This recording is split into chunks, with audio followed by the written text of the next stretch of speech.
নমস্কার বন্ধুরা, nest of নীলের আরও একটি ভিডিওতে আপনাদের স্বাগত। শুরু করছি কন্যাকুমারীর দ্বিতীয় পর্ব। আমরা এখন রয়েছি কন্যাকুমারীর রাস্তায়।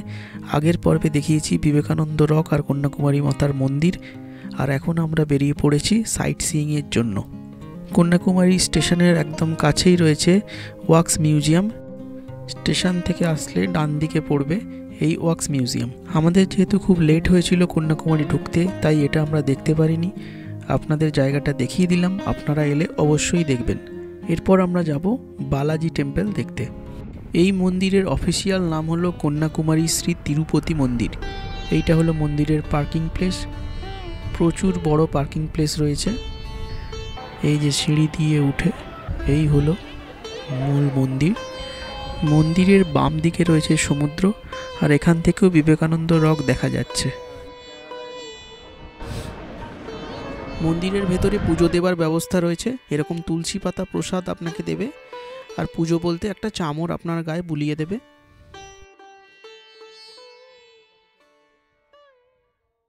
এই মন্দির দেখে নিয়ে আমরা যাব সাই বাবা টেম্পলে। বাঁদিকে যে পাহাড়ের চূড়োটা দেখা যাচ্ছে, এটার নাম হলো মারুন্তবাজ মালাই, যেটা সঞ্জীবী হিলের অংশ। এর আরেক দিকেই রয়েছে শ্রীদি সাই বাবা টেম্পল, যেখানে এখন আমরা যাব। এই যে এখন আমাদের গাড়িটা মোড় নিচ্ছে। এখানে একটা ইউটার্ন আছে। এই ইউটার্নটা ক্রস করলেই দেখতে পাবো, ওই যে দেখা যাচ্ছে সাই বাবা টেম্পল।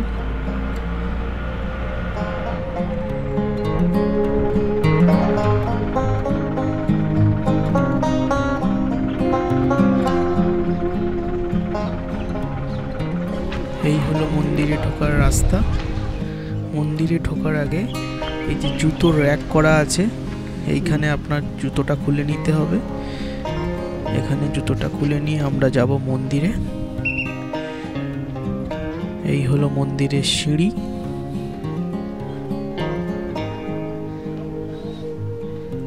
আগের মন্দিরের মতো এখানেও খুব একটা বেশি ভিড় নেই।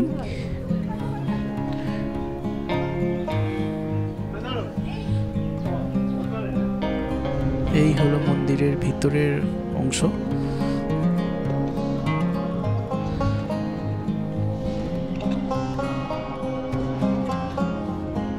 মন্দির থেকে চারপাশের দৃশ্য কিন্তু খুব সুন্দর। আর বিশেষ কিছুই নেই এখানে। আর মন্দিরে ঢোকার মুখে একটা খাবারের দোকান রয়েছে। এখান থেকে আমরা যাব থানুমালায়ান টেম্পল, যেটা সুচিন্দ্রমে অবস্থিত, যেটাকে অনেকে সুচিন্দ্রম টেম্পল বলে। এই যে টেম্পলের গেট। এই মন্দিরের আরেকটা নাম হচ্ছে স্থানুমালায়ান টেম্পল। স্থানু বলতে ভগবান শিবের কথা বলা হয়েছে, মালায়ানের মাল বলতে ভগবান বিষ্ণুর কথা বলা হয়েছে, আর অয়ন বলতে বোঝায় ব্রহ্মার কথা। ব্রহ্মা বিষ্ণু মহেশ্বরের এই মন্দিরই হলো স্থানুমালায়ান টেম্পল। 11 তলার এই মন্দিরটি 144 ফুট উঁচু। মন্দিরের পাশে রয়েছে এরকম একটা পুকুর। এখন প্রায় সূর্য অস্ত চলেই গেছে, কিন্তু আমাদের সানসেট পয়েন্ট দেখা এখনও বাকি।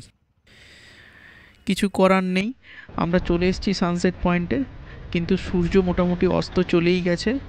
হালকা আলো রয়েছে, তাতে যতটুকু দেখানো যায় আপনাদের দেখাচ্ছি। এই হলো পার্কিং থেকে সানসেট পয়েন্টে যাবার রাস্তা। রাস্তার বাঁ দিকে লক্ষ্য করুন, পাথরের উপর একটা প্ল্যাটফর্মের মতো বা বাঁধানো জায়গা রয়েছে। এটাই এখানকার সানসেট ভিউ পয়েন্ট। সূর্যাস্ত দেখতে পান আর না পান, এই জায়গাটার একটা নিজস্ব সৌন্দর্য আছে। সেইটা দেখার জন্য আপনারা আসবেন, এই জায়গাটা একেবারেই মিস করবেন না।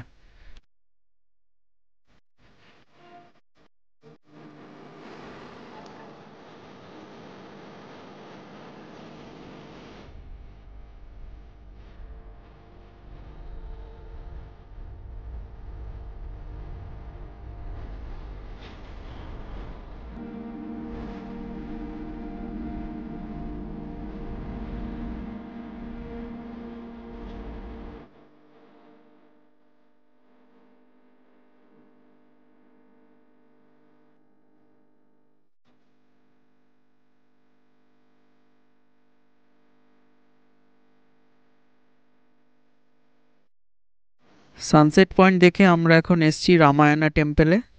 এই রামায়ণা টেম্পেলের আরেকটা নাম হলো ভারত মাতা মন্দির। এখানে ঢোকার এন্ট্রি ফি হলো 30 টাকা।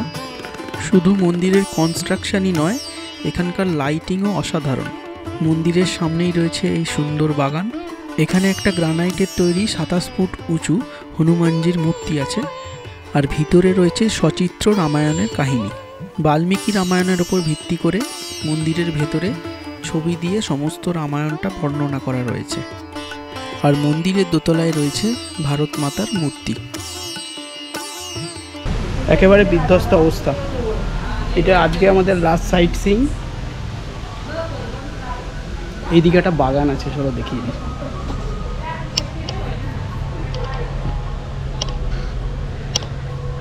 এই যে আর্টিফিশিয়াল কিছু বক, ময়ূর এরকম করা রয়েছে, এই দেখো।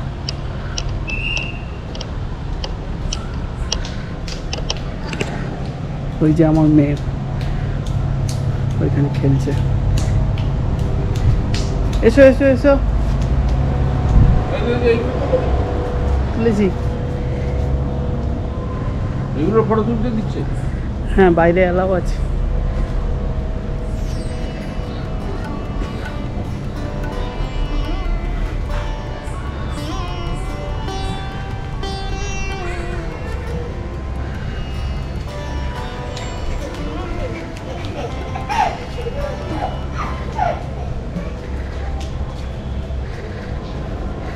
এইখানে একটা বুদ্ধের স্ট্যাচু রয়েছে। এই যে বুদ্ধ ধ্যানমগ্ন অবস্থায় রয়েছেন।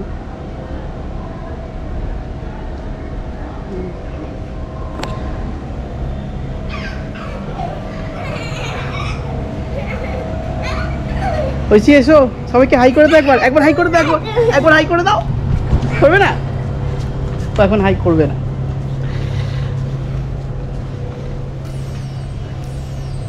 চলো, ভেতরে যাবে তো? মন্দিরের ভেতরে যাবে তো?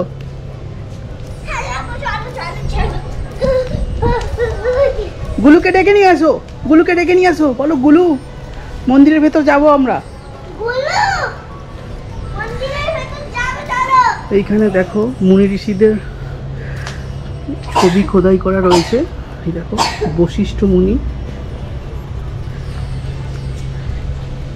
বিশ্বামিত্র মুনি। দেখো আর একটু কাছ থেকে দেখিয়ে দিলাম।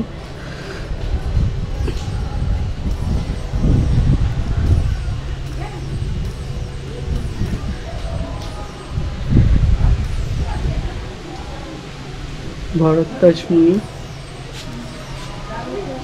সরভঙ্গ মুনি, অত্রি মুনি,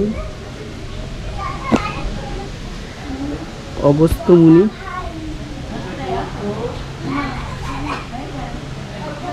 আমরা ফিরে এসেছি আবার হোটেলে, কিন্তু ভিডিও এখানেই শেষ নয়। কন্যাকুমারীর প্রথম পর্বে হোটেলের ছাদ থেকে একটা চার্চ দেখিয়েছিলাম। এই হলো চার্চের দিনের বেলার ছবি। এই চার্চের নাম হলো our lady of ransom. South ইন্ডিয়ায় প্রচুর খ্রিস্টান রয়েছেন। কলকাতার পুজোর মতো এখানে ক্রিসমাসে সারা শহর সেজে ওঠে। এই হলো রাত্রিবেলা চার্চের লাইটিং।